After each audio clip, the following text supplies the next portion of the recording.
نام خدا. سمپاشی محصول سیب زمینی، مزرعه آقای حیدری، روستای تاجر علوی.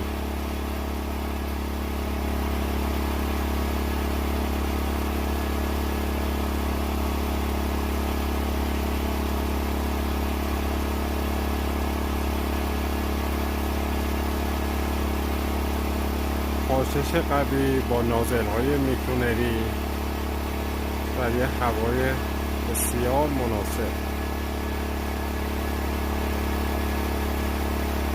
انشاءالله که محصول پربرکتی رو داشته باشن. امید سلامتی برای همه شما دوستان عزیز. البن پهپاد.